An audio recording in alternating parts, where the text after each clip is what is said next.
မင်္ဂလာပါကိုယ့်ရဲ့သဘောထားအမြင်ကိုရိုးရိုးသားသားပွင့်ပွင့်လင်းလင်းတိတိကျကျပြောချင်တဲ့အခါမှာဘယ်လိုစကားစုတွေကိုသုံးပြီးပြောမလဲဆိုတာကိုအတူတူလေ့လာကြရအောင် To be honest ရိုးရိုးသားသားပြောရရင် To be honest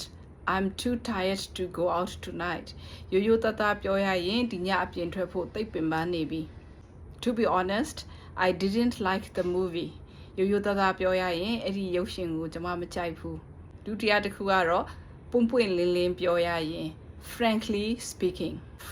speaking this plan will not work ပွင့်ပွင့်လင်းလင်းပြောရရင်ဒီအစီအစဉ်ကအဆင်ပြေမှာမဟုတ်ဘူး frankly speaking we don't have enough budget for this project ပွင့်ပွင့်လင်းလင်းပြောရရင်ဒီ project အတွက်တို့တွေမှာလုံလောက်တဲ့ budget မရှိဘူး strictly speaking တိတိကျကျဒါမှမဟုတ်စီးမြင်အရနီလန်တကြပြောရရင် strictly speaking you are not allowed to park here တိတိကျကျပြောရရင်ဒီမှာကားရပ်ခွင့်မရှိပါဘူး strictly speaking tomato is a fruit not vegetable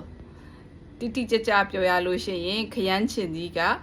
သီးပါဟင်းသီးဟင်းရွက်မဟုတ်ဘူးဒီစကားစုတွေထဲကတစ်ခုခုကိုသုံးပြီးတော့ comment မှာကိုယ်ပိုင်စာကြောင်းလေးတွေကိုရေးကြည့်ပါနောက်ဗီဒီယိုတွေမှာပြန်ဆုံမယ် bye bye